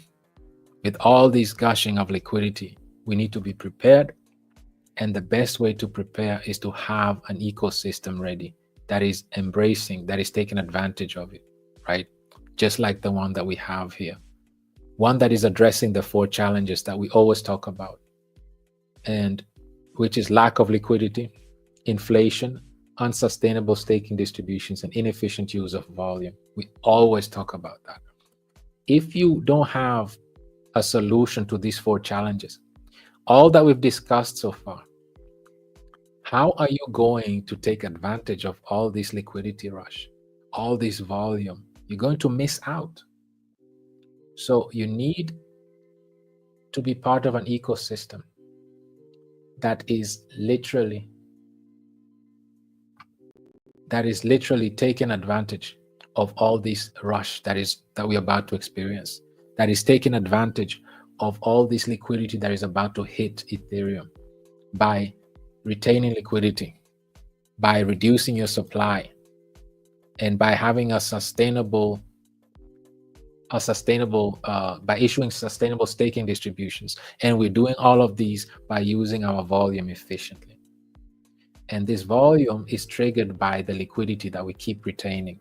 Liquidity brings volume and attracts more traders. More traders bring volume. Volume retains more liquidity, reduces the supply even more, and accumulates USDC for the stakers. Now you have that positive feedback loop, and it's a win-win-win for the holder, for the staker, and the trader. And you have an efficient and sustainable ecosystem run not by institutions, but by retailers like you and myself. So once we have this engine running, community, this is all we need. And obviously we're in the right place where liquidity is just about to hit. And we don't have to worry that it's just a short meme coin phase. But these infrastructures are built already by the likes of Mastercard, Visa, JPMorgan as the clearinghouse. And they are onboarding banks, 15,000 institutions already in pipeline, over 200 countries on Ethereum. We should get ready for all the volume and liquidity that is about to hit the ecosystem, the Ethereum ecosystem. And this is the message for today, community. Be part of a community that is active, that is informed, educated, purpose-driven, inspired, and understands what the 30-second session of Sachs meant. It's a big deal. Enabling banks to interact with digital assets is for them to issue their own stablecoins so that they can generate revenue, just like Tether has generated 13 billion just in 2024 alone.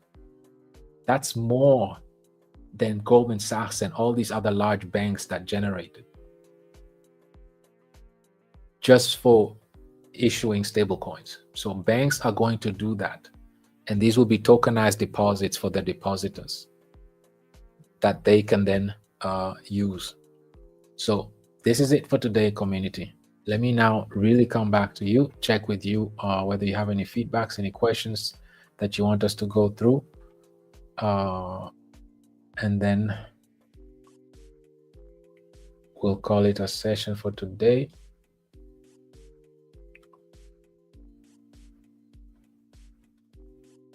Let me come back to you.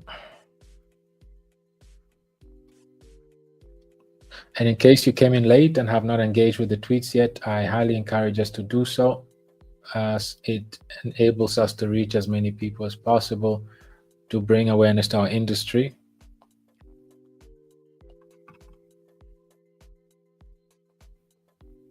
Queen Mel says, another day again for getting information and education.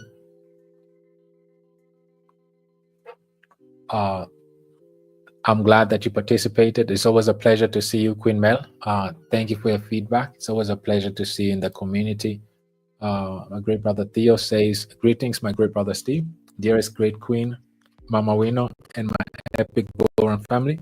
This session is going to be fire. Let's go. Thanks, as always, for everything, great professor.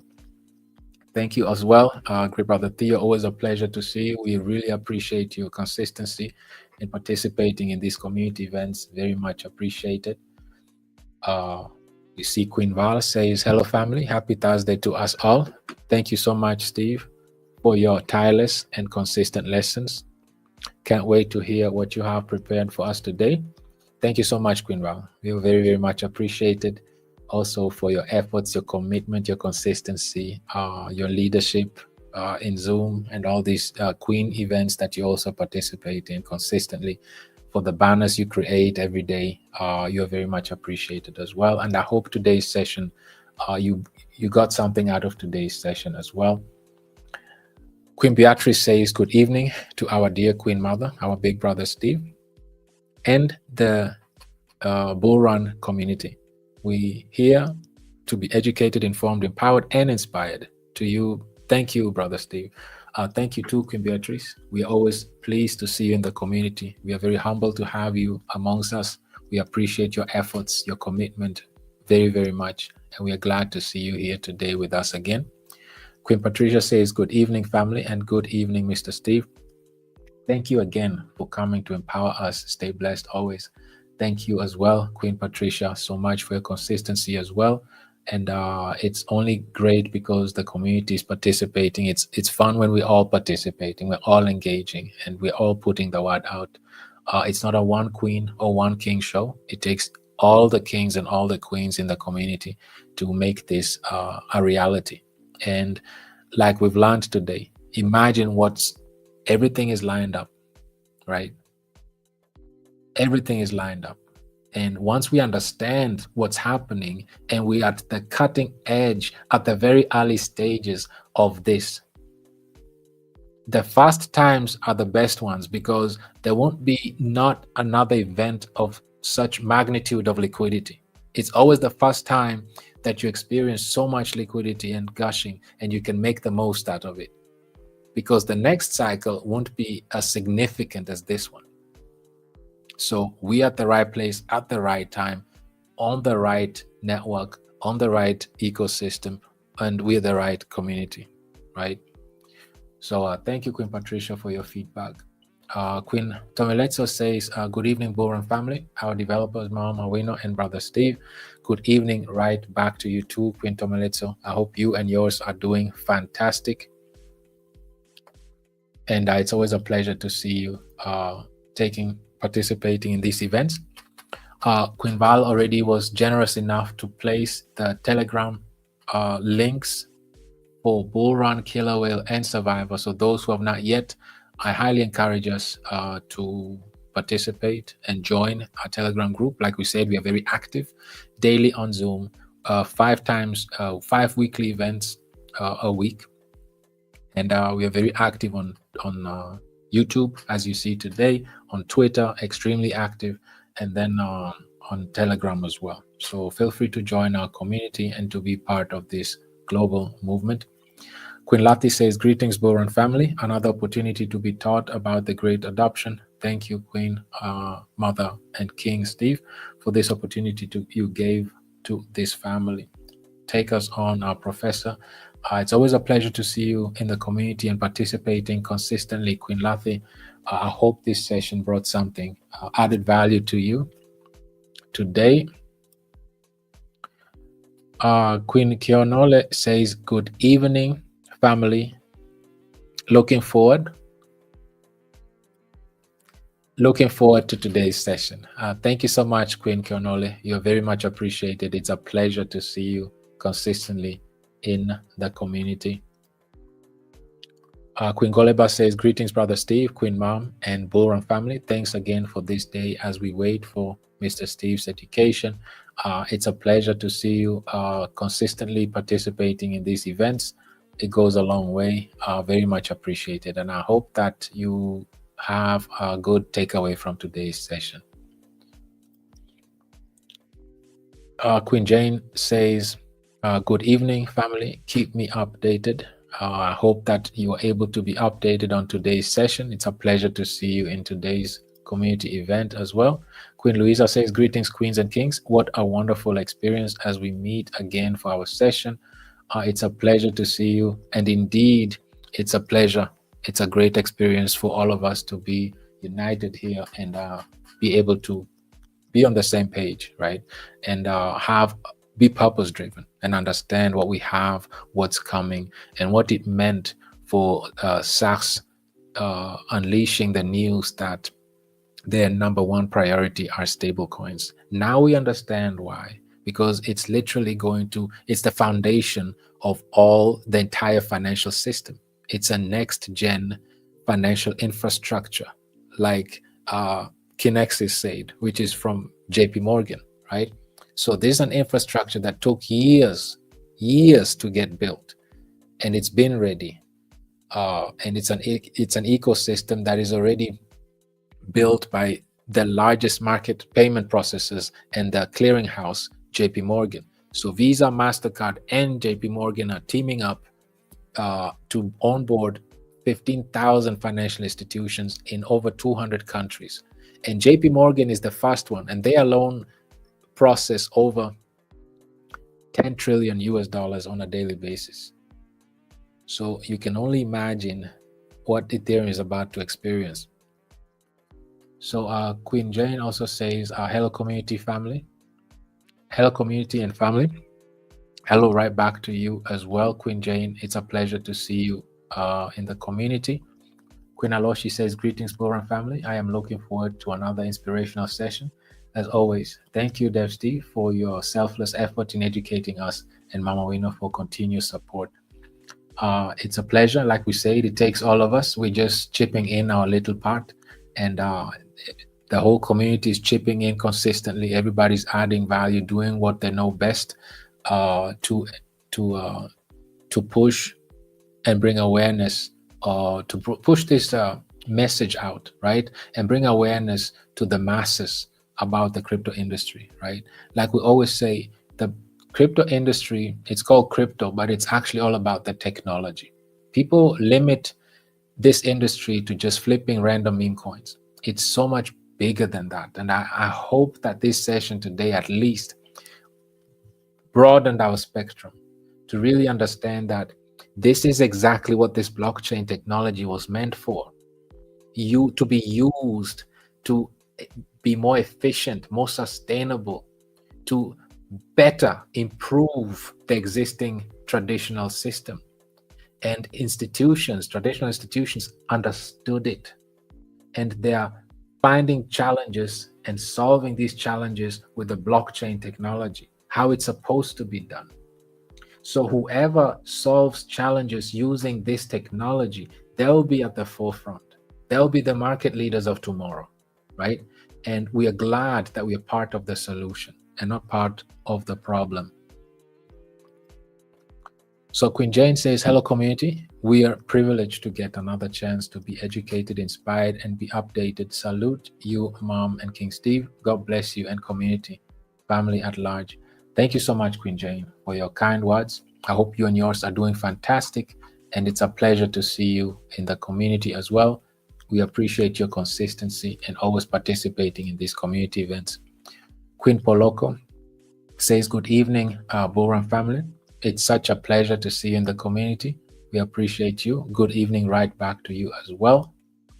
Then we have Queen Debbie says, greetings community. Greetings, Mom and my brother Steve. So excited to be here. It's good to stay informed, especially in this industry. Thank you, Brother Steve. You are a blessing to our community. Thank you so much for your very warm words, Queen Debbie. You're also such a blessing to our community. We appreciate and acknowledge your efforts, your consistency, your hard work, and for all that you represent for our community, your inputs, your consistency, very, very much appreciated.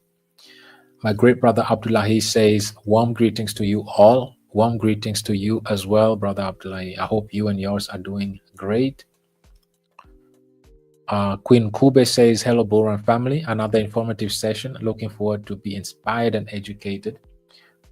Thank you so much, Queen Kube. I hope you are not disappointed after today's sessions. I hope that there was something that you're able to take away from. And I always encourage the community to look at these sessions as a point of reference, right? And verify things. This is public information. It's out there for everyone to understand and read. It's public information. And this is why we always say, don't take things for its face value. Always triple check, verify, and look at the bigger picture, right? And this is just another confirmation that this industry is about the technology. And if we never understood it, Visa is teaching us. Mastercard, JPMorgan, they already built. BlackRock, these are market leaders. Just like the World Economic Forum told us, they put together smart people, adults, in a room, and this is what comes out. They're coming up with solutions. They're coming up with infrastructures. They're taking the time to build something constructive, a use case. Over 4 years, 5 years, they've been building this, right? While this technology has been around for 16 years, and we're still trying to figure things out.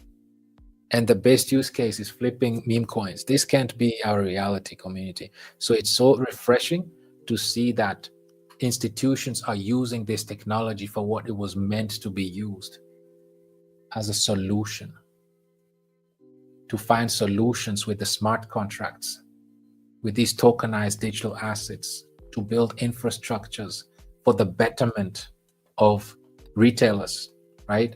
And they're building these infrastructures not for you and I, by the way. It's built for institutions. It's B2B, business to business. So this is exactly what makes us so unique, is because this is all decentralized and is meant for the retailers, right? So let's always keep that in mind, community. Queen Grace says, thank you so much, Steve, for always dissecting for us the hard nuts in the crypto industry, for us to understand. More strength and health is my prayer for you. Bullrun ecosystem to the moon. Thank you so much for your very, very warm and kind words, Queen Grace. You are very, very much appreciated. And may the same apply to you and your family as well. And we appreciate you very much for all your efforts, your commitment, your consistency, your leadership within the community. You are very much appreciated, Queen Grace.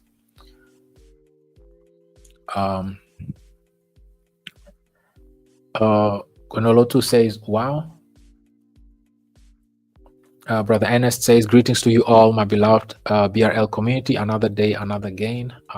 Thank you so much, Brother Ernest. It's a pleasure to see you in the community. We appreciate you very, very much. Queen Mother Aweno herself says, greetings to our amazing Bullrun family. Leaders, think and find solutions. Followers, think and talk about the problems. Wow, this is deep. There's really nothing else to add after this. Let's greet leaders, think and find solutions, like we just saw. We just saw this. You put smart people in a room and good things happen. Solutions that benefits everyone. Find a way how to add value to as many people as possible and do it better than anybody else. And traditional institutions are the ones literally using the blockchain technology for what it was meant to be used for, as a solution, not as part of the problem. So beautifully said, Mom.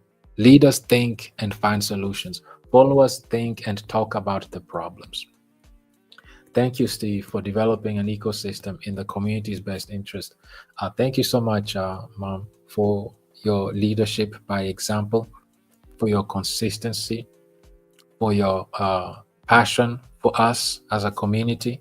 And we also thank you for what all the efforts you're putting in on a daily basis.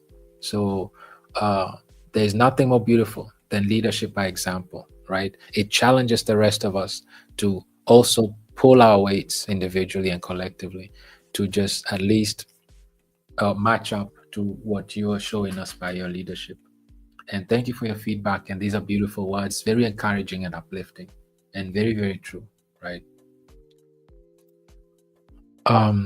Queen Virginia says, thanks so much, Mr. Steve. I'm really being educated. Thanks also for working with the Bullrun family. Thank you very, very much, Queen Virginia, for participating, for being part of this community, for your consistency, engagement. It goes a long way.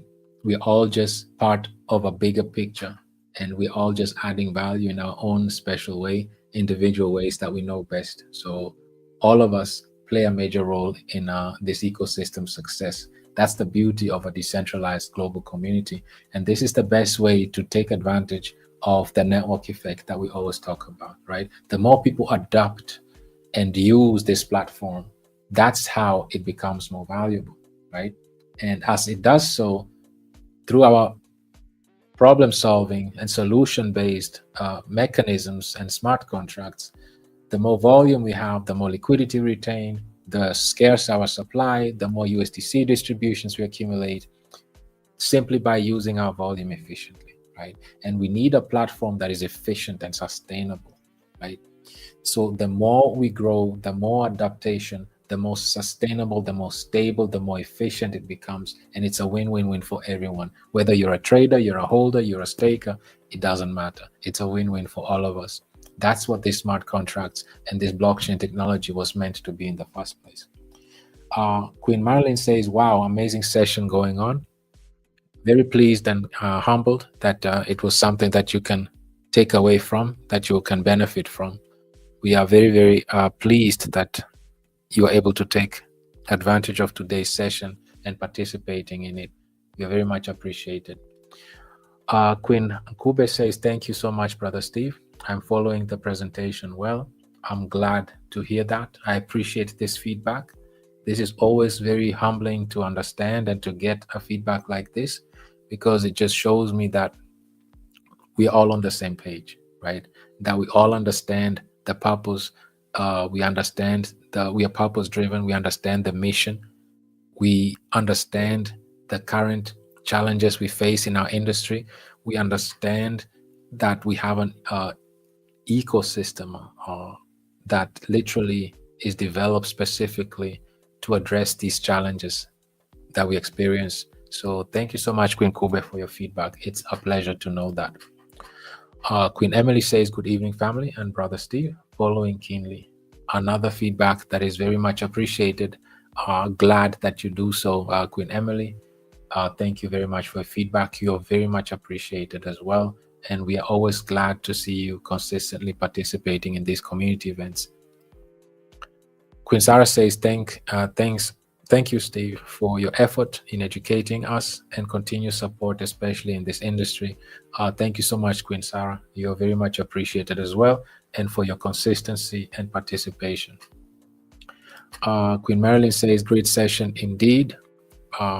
Thank you for the feedback, Queen Marilyn. You are very much appreciated. We appreciate you participating in these sessions. My great brother Juan Tao says, great session.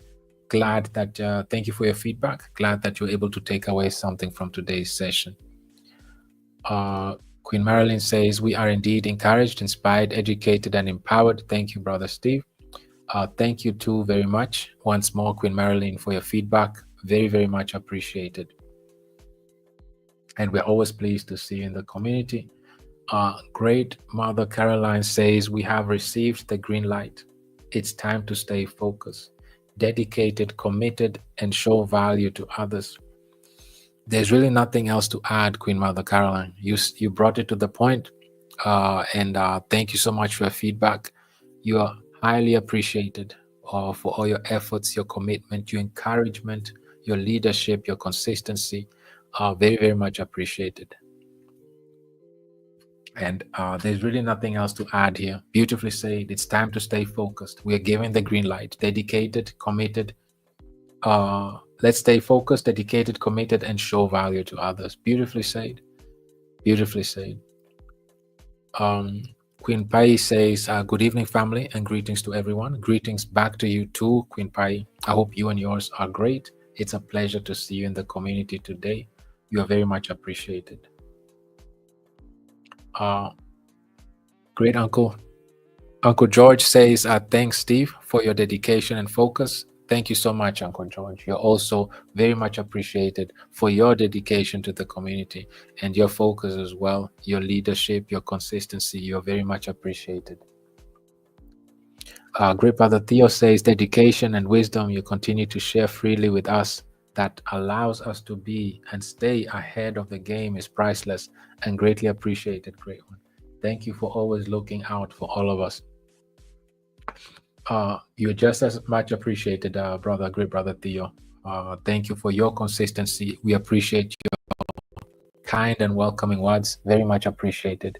And glad to always see you in the community. And we are happy that you regularly and consistently always participating. We appreciate your kind words very, very much. Uncle George says Bullrun is like present day manna for God's people. Let's continue to sensitize and bring on board as many as possible to trigger our own Bullrun. Beautifully said, Uncle George. Beautifully said. It's all about the network effect, right? That's the beautiful thing about this blockchain technology. The more people are using the platform, the more people are engaged, even just to come for their education, right? And participate in the daily tweeting events. That goes a long way, right? It's about bringing awareness and growing the community. That's what it's all about.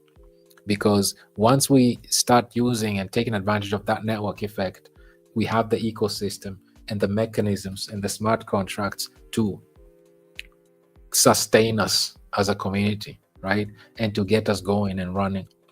And it's beautiful and refreshing to see adults and these traditional financial institutions that are making the most out of this technology. They're literally showing mainstream the potential of this technology. And we've not even seen anything.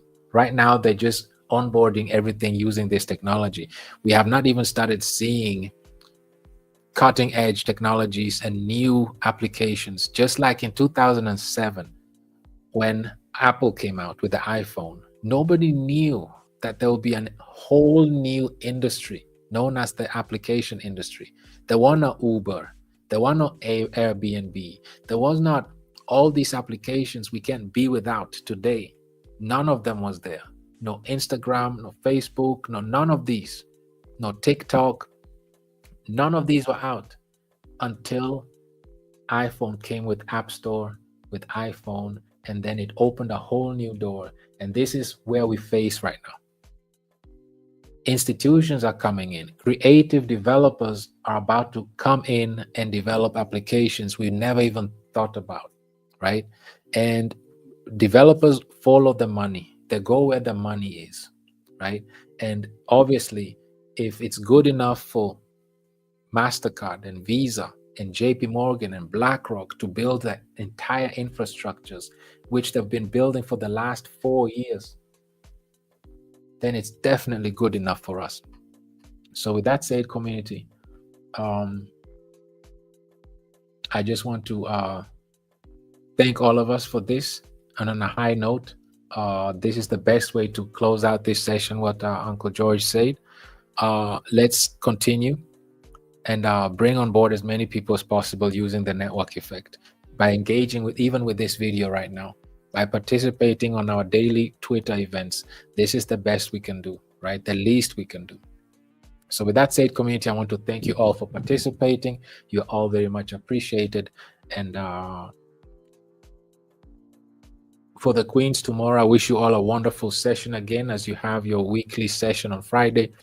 And for the rest of the community, until we meet again on Saturday, latest by Saturday, I want to wish you all stay safe, Stay humble, stay focused, and let's keep going. Let's keep pushing. Let's understand what Mr. Sachs was telling us when he was saying that their focus is the stable coin. The reason why is to strengthen the dollar, strengthen the bond market, because that will lower the interest rates, which means that it will be part of slowing down the debt spiral, US debt crisis that is going on. And this is done by stable coins bringing demand for the bond market.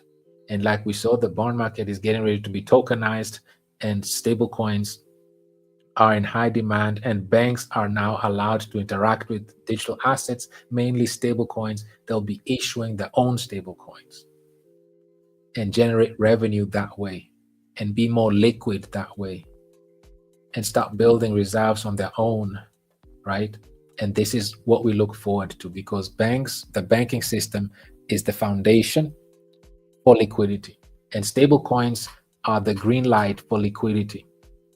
And all of that is getting ready to come, is already on Ethereum. Not saying getting ready, they already built it. It's already on Ethereum. The infrastructure is there, led by the market leaders, Visa and Mastercard. They each have their tokenized networks on Ethereum to onboard 15,000 financial institutions across 200 nations.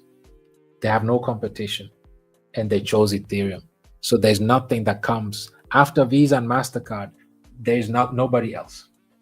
And if both of them chose Ethereum, I have nothing else to tell you. We are in the right place at the right time, and we need to embrace that. We need to understand that. And this is something that is beautiful, to be part of something of this scale, this early. It's amazing. And to understand the challenges we face, and that embrace that our ecosystem is addressing these challenges and is positioned to make the most out of this community, this is the best way to top this. I wish you all a wonderful rest of your week. Till we meet again, community. Bye-bye, everyone.